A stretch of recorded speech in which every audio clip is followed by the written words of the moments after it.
419 with Gretchen DeBacker, Matt Killam, and Kevin Mullen.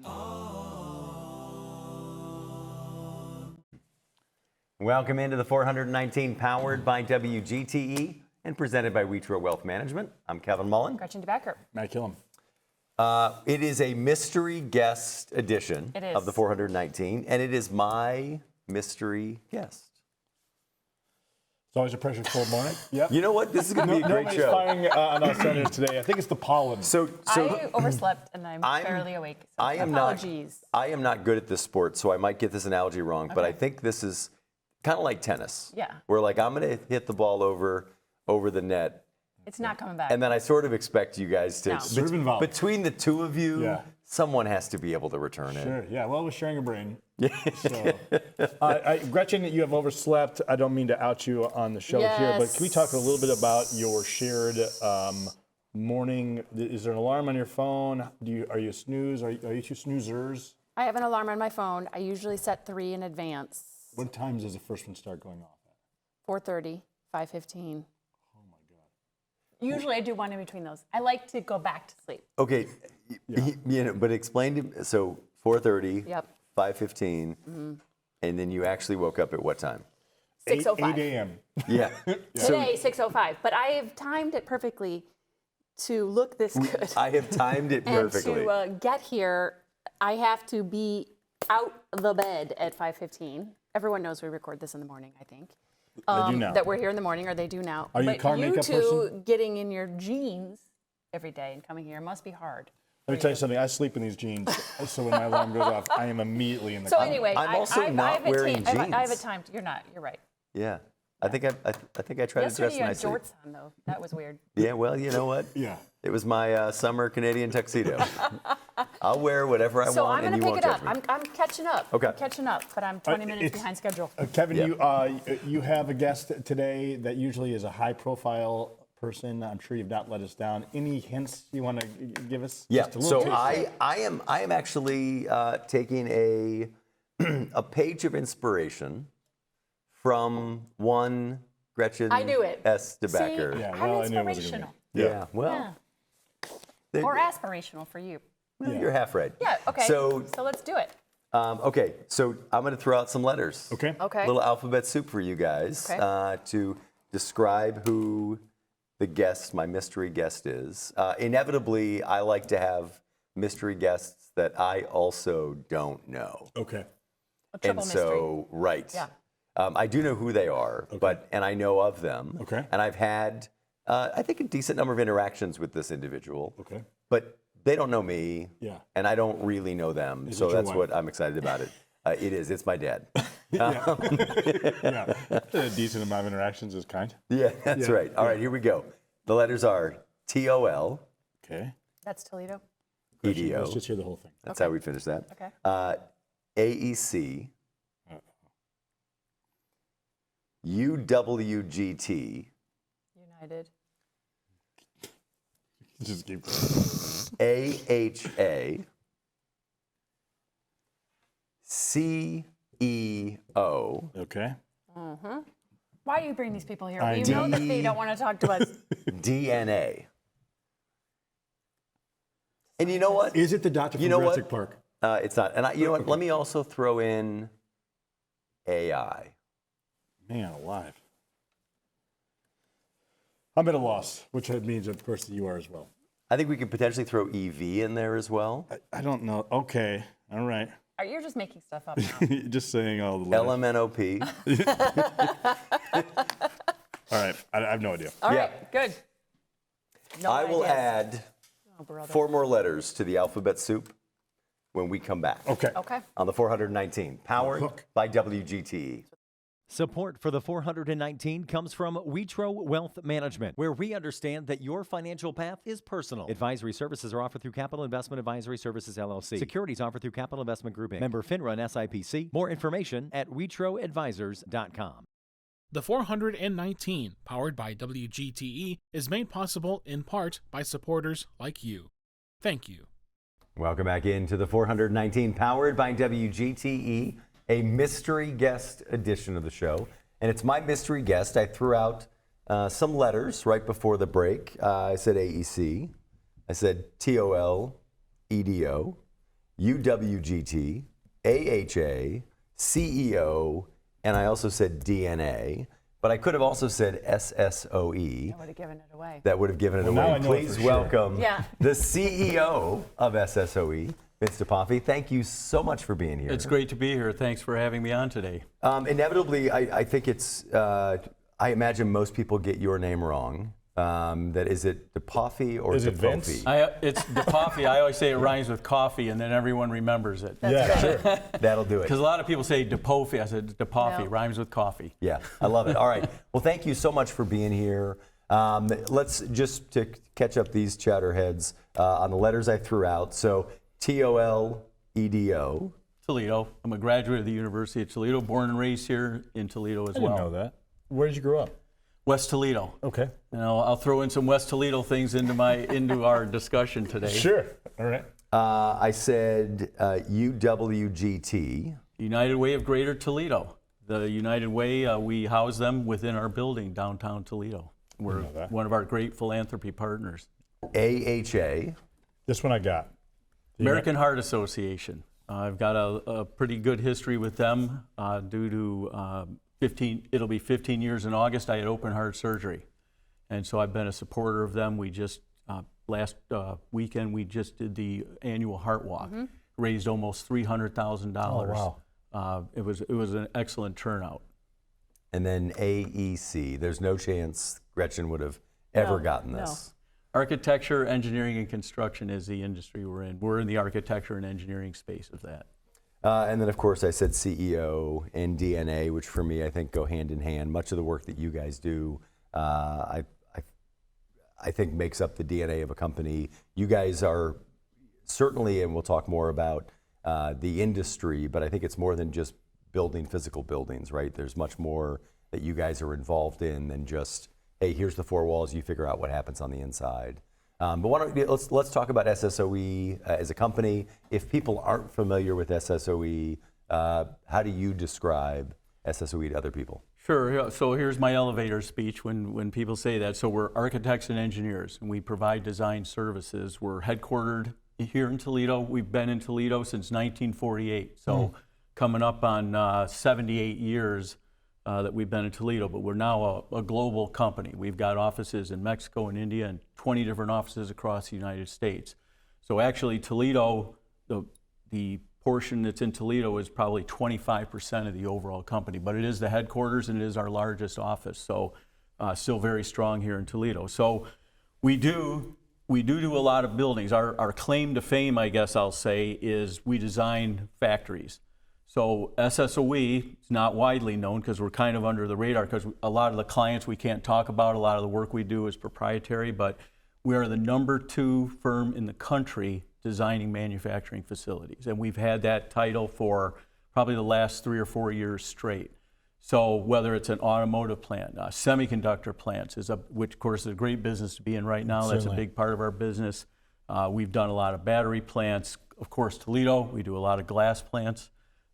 Across the country, across the world, really. We've done projects in 40 different countries when you look back at the history. But we also have a very strong architecture business. So like the Start High School was an SSOE design. Sure. And so we've done a lot of commercial buildings as well. You know, the architects, you know, do some of that. We do healthcare facilities. ProMedica is one of our big clients. So, you know, that is, I mean, design services, architecture and engineering, I mean, that's the guts of our business. But our real claim to fame is, you know, our ability to, you know, design we're into custom factories. A client says, we've never done this before, or we've got to get it done faster than we've ever done. That's the space we like to play in. Is the firm a family firm, or who was it founded by? No, the firm was founded by Al Sanborn, who's, you know, he probably passed away 20 years ago.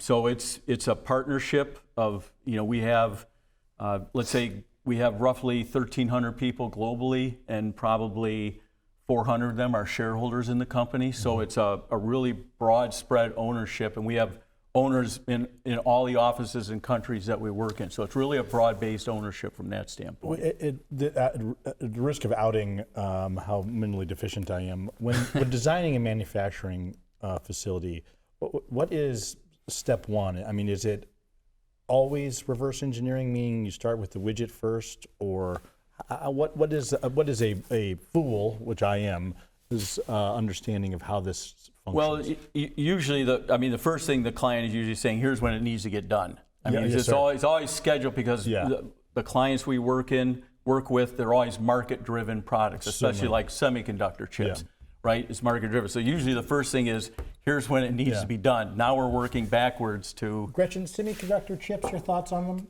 They're needed. Thank you. Yeah. They're delicious. put them in dip. That's right. The ones with the ridges I are prefer the actual conductor chips, not the semis. You always have. You've been a strong advocate. But I am fascinated by this, and also too, there can be no shutting down of the line, right? It depends on the if it's a greenfield plant, that's a different situation. Which I don't care about in the slightest. Yeah, which we're starting from, it's an empty field. Right. We're starting from scratch, but sometimes it's a retrofit, and that is a big part of it, is minimizing the downtime. I'll put a shout out for another Toledo company, Owens Corning. That's always one of our annually large clients. Production's very important, so when we're going in to do a retrofit, the guys are working 24/7 through the weekend to get the line back up as quick as possible if we've done a retrofit or a new line within an existing building too. That's and at the risk of again putting you on the spot from a historical standpoint, it cannot be an easy leap to go from Toledo, Ohio, then into a global market. Do you know a little bit of the footprint of that decision making? Was it from Toledo to Mexico or? Yeah. So. When I started at the company in 2000, we just had 3 offices: Toledo, Troy, Michigan, and Nashville, Tennessee. Mm-hmm. So it's sometimes through organic growth. Like I was actually I went down to Mexico and started that office from scratch. Wow. Because there's a lot of automotive business down there, which is a little more in turmoil right now down there. But that's why we started it, because of all the automotive business down there. But if you look at our offices, say in Atlanta, Birmingham, South Carolina, those were through acquisitions of companies that we made. So it's a combination, but it's one of those things like it's a 25-year overnight success. All of a sudden we're a global company, but it's and I owe a lot to the leaders before me. I've only been CEO since 2020, so a lot of that happened. I've been a part of it. But we've, just gradually, increased our footprint, the things that we do over the years. So, like the semiconductor business was a business we acquired 15 years ago. We weren't, we didn't start that organically. Sure. So again, it's just a combination of organic growth, acquisitions, continuing to add where we're at, all of the above. Did you have the locations like Toledo first, and then started getting contacted for these manufacturing jobs, and then moved to the areas, or did you move and then? Which came first? Yeah, we say we follow our clients. Yeah.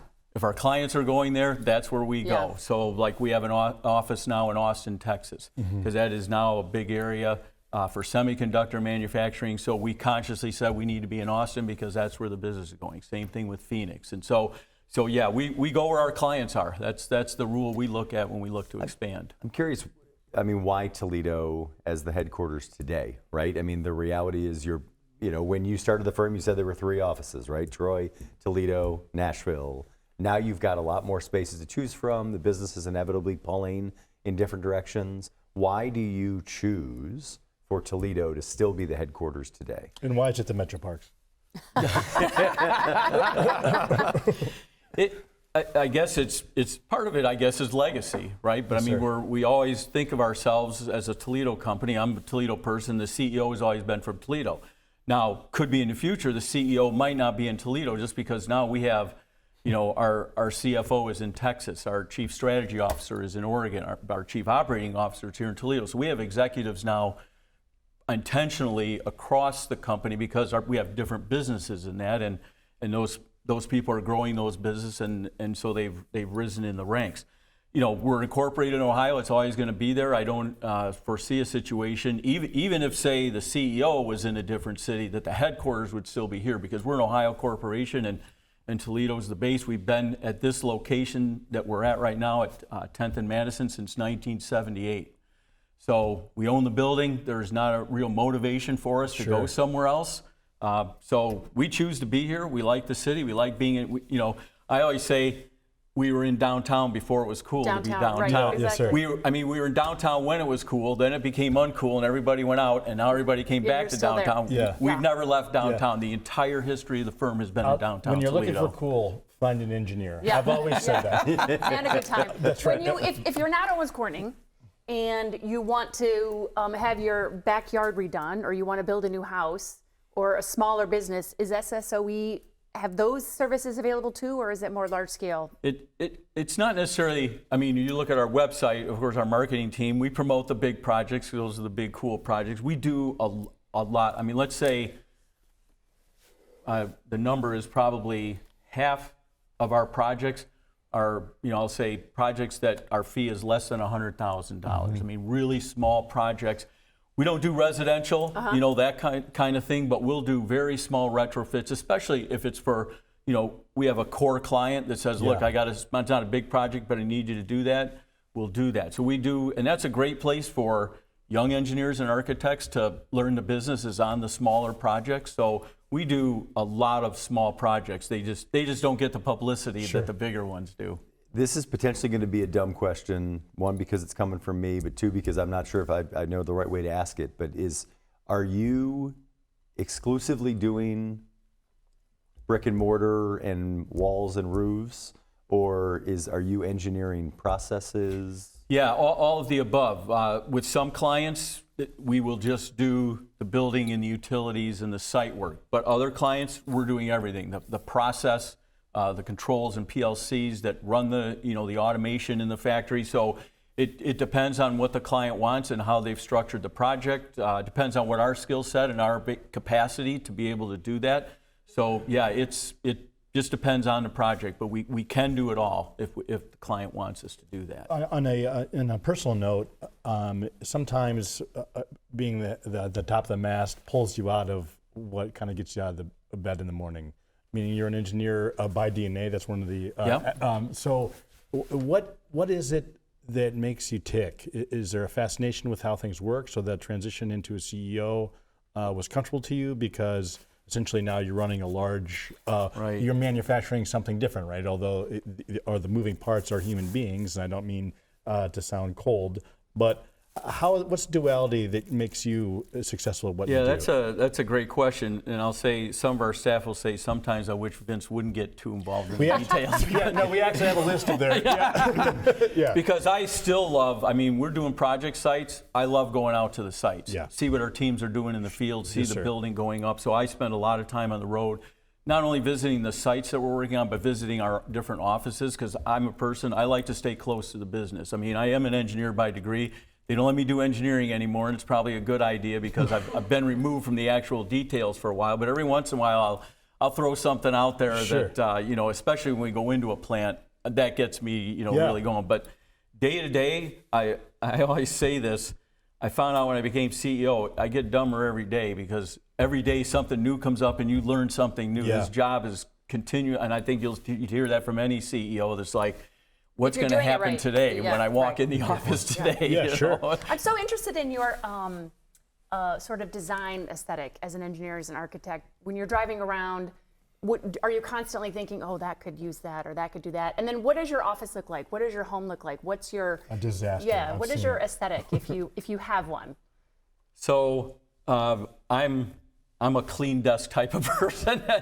You won't find that with all engineers. I mean, the engineers are like everybody. Some people are, but I'm a clean desk. People walk into my office like, does anyone work here? You know, so it's just got it's just got a laptop and a mouse and a pad of paper and pens on my desk. So I'm that type of person. I like everything very organized. Every meeting's got an agenda. So I definitely have an engineer's left brain mindset of organization that way. We're talking with Vince DePafi, the CEO of SSOE. When you took over the role as CEO, you go from designing buildings to now caring for people, right? It's a different role. What were some of the things that you set out as priorities on that side of the house? Well, it's interesting because, and I've told this story before. If you look into I got to CEO and rose through the ranks because of my ability to bring in revenue and bring in clients for the company. That was what I was good at. We found out early on I was better at bringing work in than executing the work. Not that I was a bad engineer, but I was just, I was better at that. So I spent a lot of time on the road, brought a number of clients into the company, and that's how I rose. And I still have clients that I have personal relationships with today that I work on. So I kind of got off track there with your question. That's all right. As you think about like the shift to like now as the CEO, I'm caring for people. Well, here's what happened. I became CEO in January of 2020. COVID hit in March of 2020. So first of all, I said 90-day plans are meant to be flexible. In this case, I tossed it in a trash can. Yeah. And I'll say my natural instinct is not people, if they were talking about Vince, the first thing we'd say, yeah, top line guy he's a business focused guy, maybe not as focused on people, but that forced me to say a lot of people were going through different things in our company, their families. I mean, I personally, I got a bad case. I was hospitalized for a week with COVID. It was a pretty bad situation. And so that brought it home to me that, people were struggling. And so I got more people focused on what we did to, help people, work closer with people. And so it is, because at the end of the day, I'm only as good as the 1,300 people that work at the company, right? Because I can't do every project, I can't do everything. So I've got to make sure people are happy. So for sure, I'll say, as I've grown into the role, I've definitely become more focused on people and how do we care for the people that work for us, which if I look at the history of the company, they've always been focused that way. And COVID was it was right front and center. What do people do? Now we're all working from home. How do we do that? How do I connect with people? How do people stay connected? So it's definitely been a growth for me to be able to do that. We're talking with Vince DePaffy on a mystery guest edition of the 419. We're going to take a break. When we come back, I also want to talk about community investment. Sure. SSOE has been a leader in that space. I want to talk about kind of the what, the why, and the how for you guys, and we'll talk more about your background as well when we come back here on the 419, powered by WGTE. To me, community means connecting to others. I'm Donnie Miller, and welcome to The Point. We're a community committed to education. Discover new ideas, dive into exciting subjects, and engage with the world around you. I would send them personally a t-shirt. Crime doesn't pay in the old West End, pass it on. That's how we cleaned up the neighborhood. Vision loss for people is not the end. It's a story, it's the next chapter. WGTE Public Media invites you to Get Out and Play Day. The 419 at 7 a.m. on YouTube, 3 p.m. on FM 91, and 6 p.m. on WGTE Connects. It's the 419, powered by WGTE. WGTE, where you come to watch, listen, and learn. Welcome back into the 419, powered by WGTE. It's Mystery Guest Edition. We're joined now by Vince DePaffy from SSOE. We were talking before about a little bit about the industry and kind of your path to CEO. One of the things that stood out to me is that you've been such a leader in the community on corporate investment back in the Toledo area. I know you guys do that across the country in your other offices too, but I want to focus specifically on the Toledo area. Let's start with kind of how you guys set those priorities. How do you build the guardrails around that? Because I imagine, from your trip from this studio back to the office, you're going to get 3 people asking you for something, and it might be the 3 of us. How do you decide what is important to the organization and what projects you take on and which ones you say that's just not for us? Right. So I think it starts with the vision we have for the company. So our vision is very simple. It's imagining and creating the future for our clients, colleagues, and communities. So clients are first, because we don't have clients, we're not in business, so we got to take care of the clients. But in order to take care of the clients, we got to take care of our people, and then they'll take care of the clients. But the part that I think sometimes gets overlooked and is underestimated is the communities, right? The communities that our people live and work in. we feel we need to invest in that if you want good people, and that's not something you can put on a spreadsheet or say an ROI. Same thing with any particular project we choose. There's usually not a tangible ROI or something you can see, but you know in your gut that this is important. So our first priority is STEM-related things, technology, math, science, engineering. I mean, those are the things that get our top priority. So probably our number one partner in that regard is the University of Toledo. We've got a decades-long, the founder of the company graduated from the University of Toledo. And so we've got just a decades-long, strong investment that we've worked. There's the SSOE seminar hall over there. And currently we're working with the Engineer College on trying to help them attract more diverse students into the university and providing some funding for training and mentoring to do some of those things. So that's our number one priority, because that obviously helps our business, but it's all to nonprofits. So I think from that standpoint, we do that with colleges everywhere. So STEM is a high priority. But then it comes down to, you want to ask about the Toledo community. I'll say our largest philanthropic partner is United Way of Greater Toledo. We house them, as I mentioned earlier, we house them in our building, and that was a conscious decision on our part, especially in a post-COVID environment where we went to more hybrid. We've got a big building with a lot of space, and the United Way they wanted to get out of the building they were in, so Wendy Peastrew and I talked, and I said, we've got the perfect space. It's able to be, because with our client confidentiality, Certainly. It had to be a space where they can't be coming into that. We have regulations around that, but it was a space that they've got their own entrance, badge entrance, to come in and out in a separate way.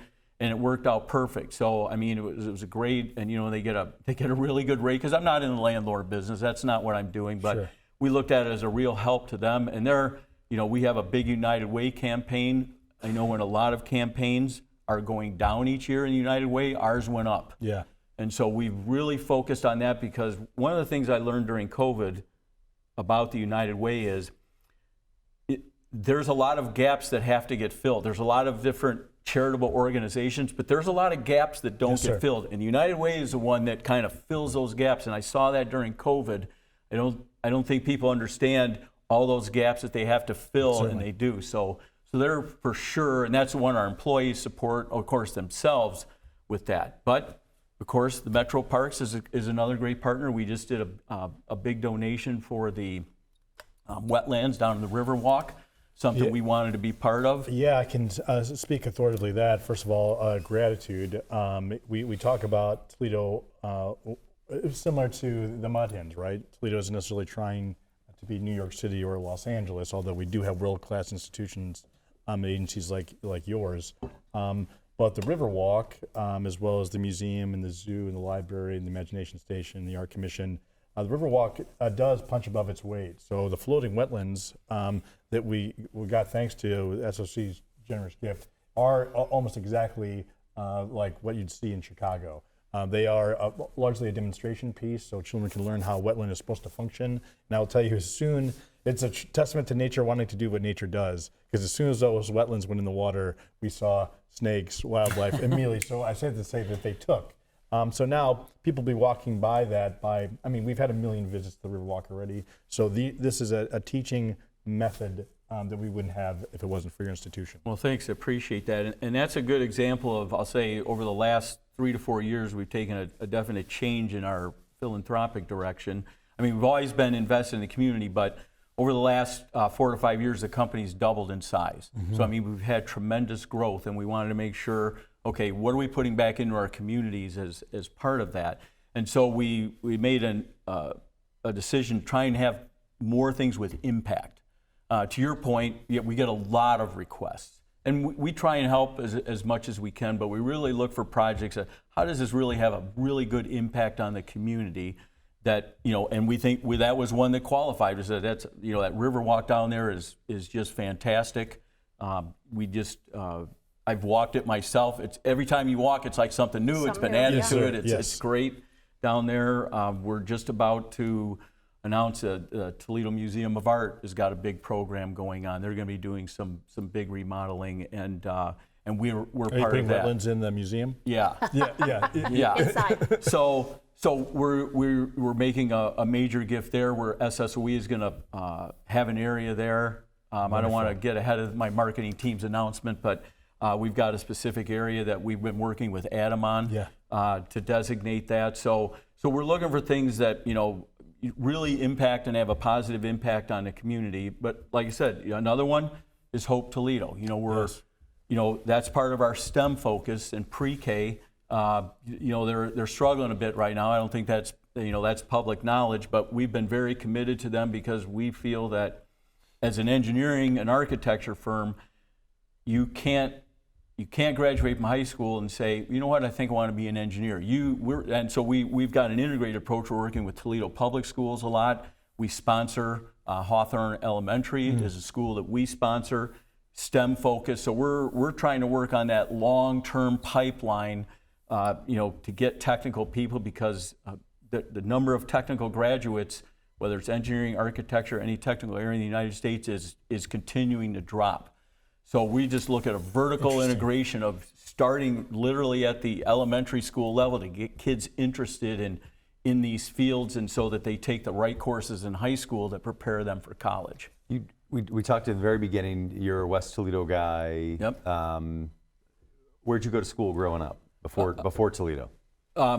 I went to St. Francis High School, Christ the King Elementary. So I lived in the same house in West Toledo near Lasky and Secor my entire life. Yeah. Or, well, I should say, I was actually born in South Toledo, right off Broadway. And then the family moved to West Toledo when I was 4 or 5 years old. And all the way through college. I mean, I have 4 siblings. We all, you know, worked our way through college. All 5 of us graduated from the University of Toledo. We all worked from, you know, my parents were great that way. My dad used to say, if you're going to college, you don't have to pay rent. If you're not going to college, you got to pay rent to live here. Talking about your folks, are they linear thinkers? Are they engineers? What shoulders did you stand on to be Vince today? Well, yeah, certainly want to give credit to my parents. They both passed away at this point. My father was a City of Toledo policeman for 30 years. So he, you know, I'll say I grew up in a typical middle-class environment. Mm-hmm. My mom was a stay-at-home mom until we all got in school, and then she worked at, it was the old LaSalle store, if you remember, in Westgate. Yep. She worked there, and she was, I'll say I get a lot from her.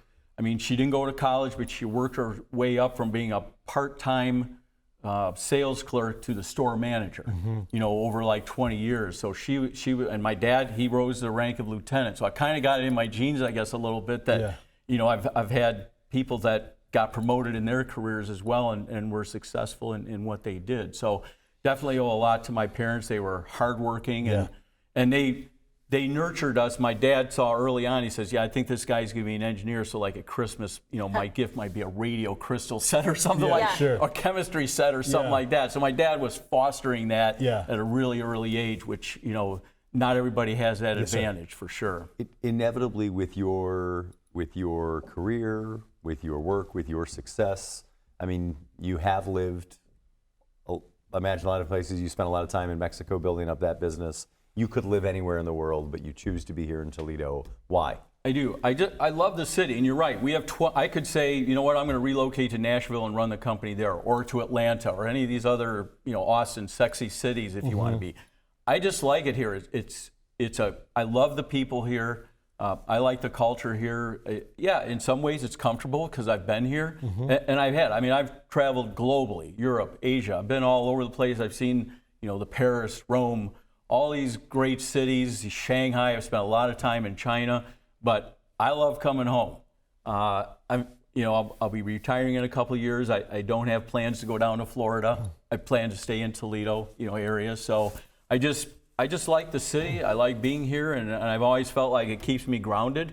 You know, I come here, and it's a great city. I've told the story a couple times. I followed you in a presentation at the University of Toledo on a Saturday, and if you can pick who to I remember that day. If you can pick who to follow, always follow the engineer, because you will be seen as entertaining. But at the risk of making you feel uncomfortable, Vince, we broke for lunch, and you stayed the entire afternoon with the students. It was a Saturday. The weather was beautiful.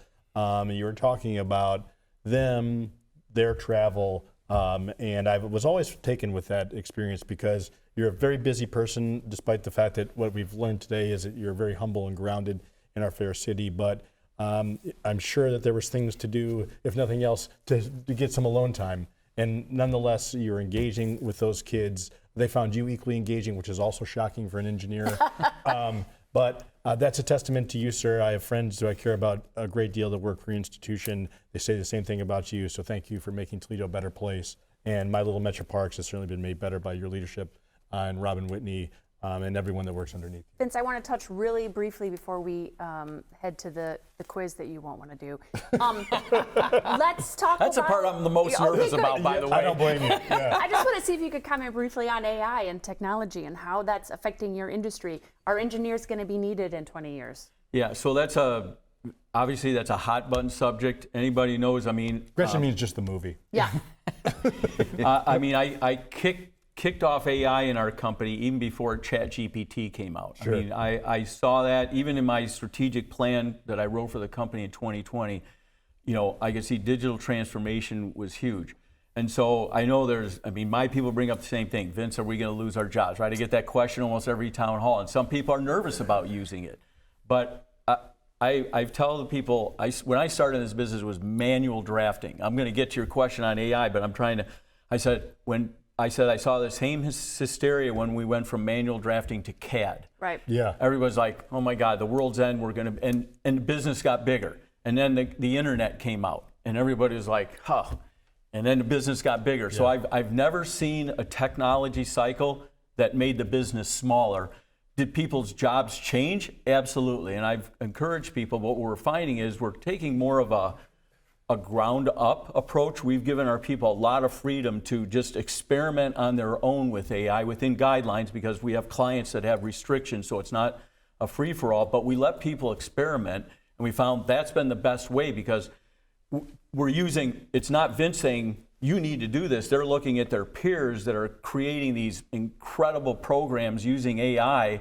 You know, our engineers and even our corporate people are just coming up with fantastic ways to use AI that saves time, coming up with different reports, being more creative. So I look at it as an opportunity, and I try and encourage our people to do that, because I think you have to look at it. I know you can find plenty of doomsayers around AI, and it's the end of the world coming, Sure. and the data center growth that's happening That's because of it.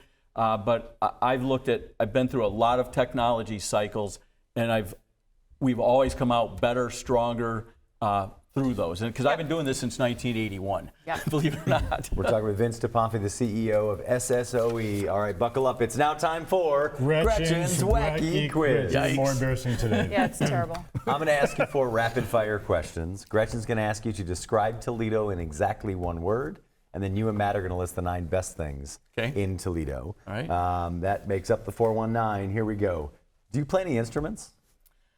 In high school, in grade school, I played the guitar, and in high school, I played saxophone in the marching band. Nice. All right. If you found a magic lamp and the genie inside granted you 3 wishes, what would your wishes be? Well, first would be success for my children. Yeah. Right? All of them? Both of I'm them. just kidding. I have 2 children. Just teasing. I would say health for my family. Yes, sir. Would be a second one. And boy, what's a third one? 3 more wishes. Let's just say a little more civility. Yes, sir. Across the world. Love it. How about that? We'll take it. We'll take it. We'll take it. What is your silliest dance move? You go to a wedding, song comes on.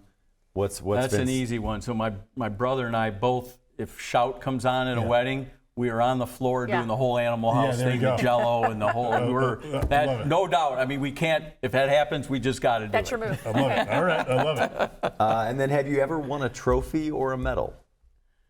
I've won. I'll say I have, but I'll say the one that I remember the most that I guess just popped in my head first was a year to the day after I had open heart surgery, I ran a half marathon. Oh my gosh. Lord. And so I got a medal for that. That's probably the one that, You should wear sticks that out every in day. mind. Yeah, no kidding. What's the one word you would use to describe the city of Toledo or the region? Underrated. Okay. I love it. And I like that because I like to be underrated. I like to go under the radar. I think the best thing can happen is somebody to underestimate And you. then wow people. Yep. All right, you're stuck with me for the 9. All right. You ready, sir? I got it. Let's do it. Fire away. So I tried to go below the radar, a little off the beaten path with this list. I love ready. it. So the first one I have is the trail. Okay. It's one of the most beautiful drives in the city. You're right. And I always know if someone wasn't born here or if they're visiting because they'll say the Anthony Wayne Trail. Yeah, When sure. I said the trail, you guys all knew what I was talking That's about. right. But people that haven't been here a long time, they always say the Anthony That's Wayne how we Trail. out-spy. Okay, the second one, this is some of these have personal connections, the safety building. It's celebrating its 100th year this year, and I remember it because people may not remember this, but in the 60s, you didn't have 2 cars in the family. And I mentioned earlier, my dad was a City of Toledo cop.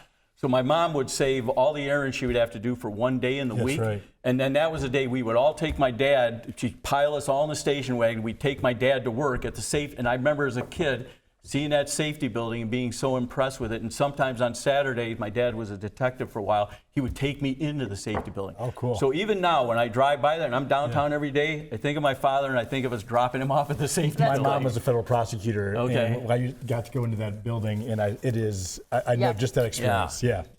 Third, glass blown art. Yes. Whenever I travel internationally, a lot of times it's custom to bring gifts. My first stop is the Toledo Museum of Art, and I get some.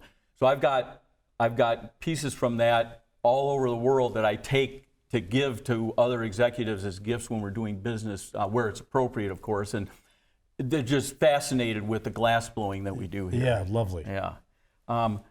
18th hole at Inverness. Okay. It's iconic. Yes. The golf course is, but when I bring in clients, they always want to go there golfing.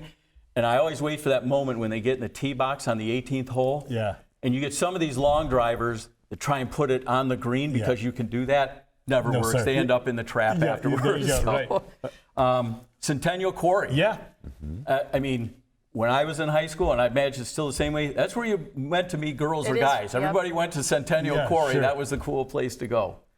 Amphitheater at the zoo. Yes. Yes. I've seen, that's a place I've seen the most Great concerts. place to It's a see. great place, whether it's music under the stars. Yes, sir. I've seen a number of It's a kind of, great the most list so recent far. one was John Fogerty. Oh, yeah. Cool. Yeah, he was fantastic there. So here's one that's really off the beaten path. La Paloma. You know where that is? No. It's on Broadway. It's a pastry shop. Yep. Now, the last two are West End things. Okay. Nick and Jimmy's. Heck yeah. Absolutely. If you grew up in the West End in the 70s, your first legal beer was at Nick and Jimmy's. That's right, yes. I mean, back then the drinking age was 18. Sure. So, I mean, it was like a rite of passage to go in Nick and Jimmy's in order of beer. Yes, that's right. That's right. And the last one, this is again below the radar, because this was my first job, and I was literally down the street from where I grew up. My brothers and I, we all worked there. We could walk to work. Kilgus Meats. You know where it is? No. It's at Lasky and Secor. They've been there. I mean, we moved into that neighborhood in 1964, and they've been there that long. They're still there. Everything around them has changed, but they're there. I worked there cleaning up the butcher shop. Sure. I learned what hard work was right up there. So a plug in for them there and so a couple What a West great Toledo list. things. Great list. Yes. Thanks, Vince. Fantastic. Vince, thank you so much. Vince DePoffi with SSOE. Thank you so much for joining Yep, us today. thank you. We're It's gonna take a great to break. be here. I really enjoyed it. When we come back from one engineer to another, this is an exciting show. We'll have Mike Panuski, Lucas County engineer, will join us here on the 419. We'll be right back. Support for the 419 comes from Witro Wealth Management, where we understand that your financial path is personal. Advisory services are offered through Capital Investment Advisory Services, LLC. Securities offered through Capital Investment Group, Inc. Member FINRA and SIPC. More information at WitroAdvisors.com. Destination Toledo. Whether you're a local or a visitor, Destination Toledo invites you to explore the region and be a tourist in Toledo. Find events, dining, and things to do at visittoledo.org. WorkSpring. HR issues and employee well-being go hand in hand. WorkSpring supports employers through compliance, training, and wellness because healthy workplaces don't happen by accidents. Learn more at workspring.org. Toledo Refining Company, a subsidiary of PDF Energy. Toledo Refining Company is a supplier of fuels that keep our region moving. Located in Oregon, Ohio, the refinery processes crude oil into gasoline, diesel, jet fuel, and other petroleum products. And TARTA, celebrating its 55th year of connecting Northwest Ohioans to their community. More information at tarta.com. Welcome back into the 419, powered by WGTE. We're joined now by Lucas County Engineer Mike Panuski. Mike, thank you so much for being here. Panuski, welcome. And that's pronounced like coffee. It is exactly like coffee. It's a good Irish name. Yeah. Exactly. Right. What is the role of the Lucas County Engineer? So Lucas County Engineer, the way I kind of describe it, I'm like the Chief Infrastructure Officer of the county. I'm elected by the people of Lucas County to build the best infrastructure for them, to serve them. And so one of the things we do is we're kind of, our area is in the unincorporated areas of the county. So if you're in a city or a village, we don't have any role there. It's very limited. But if you're in the townships and the unincorporated area of the county, we're the engineer that builds that infrastructure, and we also guide the townships in their infrastructure. And what do you mean by the infrastructure? You meaning roads, ditches, that kind of thing? Yeah, so for my role is in terms of roads, bridges, ditches. Do you have a so favorite? roads, bridges, ditches. My background's in drainage, so Me too. I am not a. There's not many people that can say that. Yeah, I actually fell into the roads and bridges business. Yeah. My background's actually in drainage, so I And how do like you get a drainage more than- background in drainage? And is that a good thing to say to meet women? I don't know. You gotta ask my wife that question. Yeah. Actually, she's sent some questions to ask about the drainage specifically. But it is a very interesting career choice and or interest. And so how did you even know that it was a thing that existed that needed to be worked on? And what's wrong with you? Yeah. so I mean, it goes like right back to when you're a kid. I mean, I was the kid that built cities in sandboxes and make things go around. My family has a cottage on Lake Erie in the Canadian side on the North Shore. And we had a lot of drainage problems in terms of ditches and those things coming into the lake and doing a lot of flooding and doing a lot of damage and really impacting people. When I was a young man, there was a huge flood in the town where my wife grew up and where our cottage is. And it was She's Canadian? She's Canadian. Okay. It was devastating. Yeah. It was devastating to the people there. It took a long time for that area to recover. And so that had an impact. It did. Obviously, yeah. I mean, I always wanted to be a civil, like I said, I was the kid who built sandcastles, made Legos, built things with blocks. So I always had the creative gene that wanted to build. Do you remember how you learned that that desire or that sort of thing that you liked doing meant that you would be an engineer? Yeah, I mean, my father, so my family comes from a kind of a mechanical background. My grandfather was a pattern maker, which is the people that make the patterns to make parts and those sort of things. My father was an accountant, but he helped out my grandfather in the pattern making shop. So I'm from the Detroit area originally. So in terms of auto, did a lot around that in terms of how that works. Mike, there's the duality between, I guess I would say, is your day job and a politician is unique, right? Mm-hmm. I mean, it's extremely unique. Not very many people. It can only be unique. Mike, it can't be extremely unique. That's a pet peeve of Matt's. But so don't even. But you are signing up for. I don't want to say abuse, but I wouldn't be wrong if I did. Why there are certainly easier paths, I would think. Although your profession is a very difficult one, certainly from a technical standpoint. But serving the public, having to go up for election, things of that variety, the duality of that is unique. Can you walk us through a little bit about your decision to do that and be sort of available for public ire, if you will? Yeah, I mean, I'm a civil engineer by trade, so civil engineers by their very nature design and implement infrastructure for the public, whether it's private or public infrastructure. I do it for the public. I started out in the private sector. I actually worked in a firm like Vince DePaufy. That's how I started out. I actually went into the public side just kind of gradually. Yeah.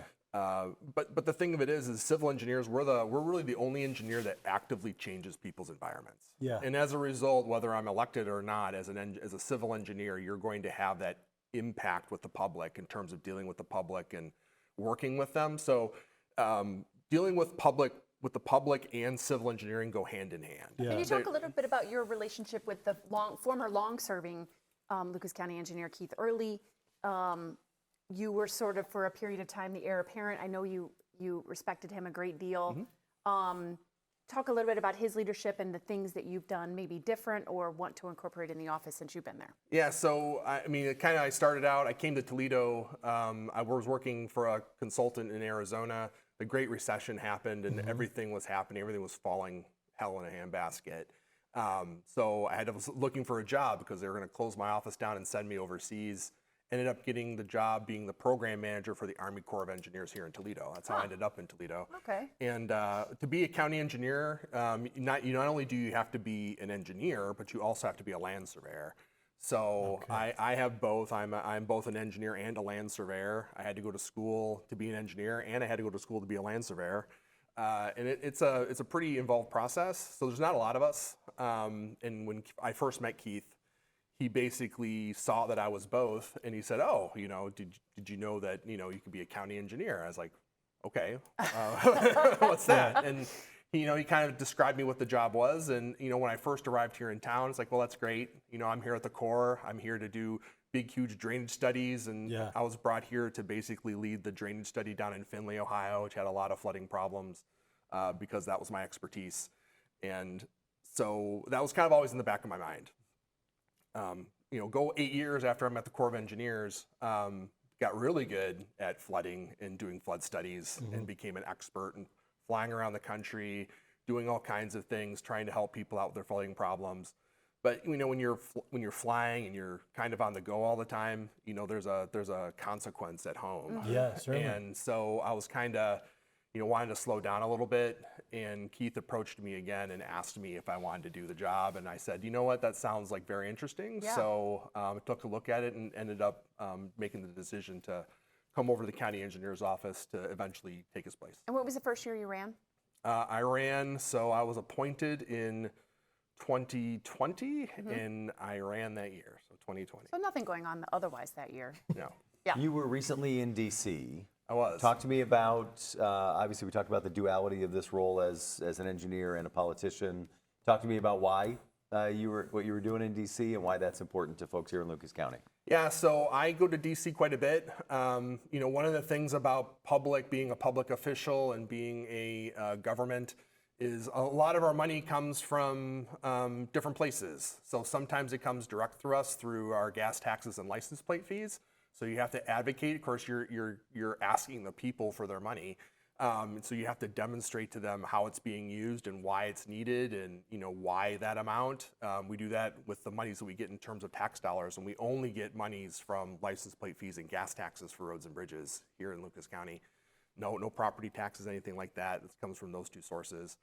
And then you get it from grants, right? So the federal government and the state government have all kinds of programs where they provide monies to local jurisdictions to build infrastructure that meets certain goals. And for this, you have to go to DC and advocate for those programs. So they don't just happen overnight. They take a long time to build. Like a ballroom. Yeah, like a ballroom or other things. But for us, the way federal funding works is every 5 years they come up with what they call an authorization act, a Surface Transportation Authorization Act. The last one was called the Bipartisan Infrastructure Law. Yep. The new one that just passed the House last week is called the Build America 250 Act. But without those laws, there's no monies from the federal government to fund local infrastructure. So last week is when we heard was Infrastructure Week in DC, and the House decided to release that bill during Infrastructure Week while we were there. And it's a way for us to go and talk to our federal officials, whether they're with the administration or they're with Congress, to basically state our case about why local infrastructure matters, why it's key to the American economy, how it drives the American economy, and then from my perspective, why Northwest Ohio needs those monies and how Northwest Ohio drives the American economy and how those monies make a big difference and why we matter to the nation. Mike, I'm sorry. We're talking with Lucas County Engineer Mike Panuski. Mike, we got about 2.5 minutes left to go. Let's rapid fire. It's now time for Gretchen's Wacky Quiz. All right. Boy. 4 rapid fire questions from me. Gretchen's asking for your favorite. Describe Toledo in one word. Nope. Describe Toledo in one word, and then Matt and you will list the 9 best things in Toledo. What kind of gifts do you like to receive? What type of gifts I like to receive? Anything, honestly, people's presence is the best gifts to receive, especially people you haven't seen in a long time. Love it. If you were a potato, what way would you like to be cooked? This is the craziest question. Definitely baked. Yeah, fair enough. Okay. No drug testing in these. What is one thing you still have from when you were little? So when I was 4 years old, I made in nursery school, I made a little Christmas ornament, a little star, a Christmas ornament from like a cookie cutter, and I still have that. Yeah. And I put it on my tree every year. Love it. And what is your least favorite drink? My least favorite drink, ooh, that's a good one. We're gonna say kombucha. I don't like kombucha. Okay. Very good. Yeah. Okay. What's the one word you would use to describe the city of Toledo or the region? Kindness. Okay. My man. Love it. All right, brothers, you and me, 9 of your favorite things. It can be in the city or region. So I do. let's take it together. He's ready. He's ready. All right. So numero uno is Lake Erie. All right. So for me, Lake Erie's been a formative part of my growing up. So for me, It's where you met your bride. it's where I met my bride. My family has cottages there. I've been there since birth. The Maumee River Love it. is another one. As a drainage guy, Yeah. it is the Keeps you in largest. business. It does. It is the largest drainage basin. It is the largest river and the largest drainage basin in the Great Lakes. One is our system of roads. It's huge in terms of our road system and how it was designed. You can get anywhere in town in 15 minutes, and that's something that just doesn't happen anywhere. Yep. The Huntington Center. Love it. That is another center of our community where we all come together. The Riverwalk. Love it. That is the one thing that we've done in the last 15 years that I think has made a true difference in our city. How we think of ourselves. We used to turn our backs to the river, and now we're turning our fronts to the river. Yep. The Rosary Cathedral. Yeah. All right, Mikey. For me, there is no more beautiful building in the city. You go in there, it takes your breath away. It is and gorgeous. it's just gorgeous, and it makes you feel closer to God. Ernest Brewworks. Yes. Another one the same as Churchill's Market. Yes. Yeah. Classic. Good answer. Classic. You can get anything at Churchill's. Churchill's is a good store. It is a good store, and it's anything you love, anything you want to get to eat, you can definitely get it at Churchill's. Mike, thank you so much. I got one more. Oh, you do? Oh, yeah, I'm so last sorry. one. Roundabouts. You roundabouts. I can't end it without roundabouts. Yes, you can. But it definitely makes our city safer. Yes, it it makes does. it easier to get around. And like you said, there's nothing more important than safety. And they save lives, period. I know, like you said Lucas it County best. Engineer Mike Panuski, thanks so much for joining us. When we come back, we'll wrap up Thank you. this mystery guest edition of the 419. You laughed with us. You learned with us. Hi, neighbor. We made sure your childhood was special. Memories that could only be provided by PBS. For generations, we've given you programs that made a difference. Programs that entertained, informed, and inspired. And today is no different. This is WGTE Public Media in Toledo. It's where you belong. Welcome back into the 419, powered by WGTE, as we wrap up a mystery guest edition. Huge thanks to our guests, Vince DePoffe from SSOE, my mystery guest, and then Lucas County Engineer Mike Panuski joining us as well with an update on all the work they're doing there in the office. I did not realize that he was an elected official. I also voted for him. Yes, you did. So those are also important things to remember. That's right. But I learned something new every day. Yep. If you missed any part of the show, you can catch it 7 a.m. on YouTube, 3 p.m. on FM 91, or 6 p.m. WGTE Connects channel 30.4. It's the 419, powered by WGTE, presented by Witro Wealth Management. The 419, powered by WGTE, is made possible in part by supporters like you. Thank you.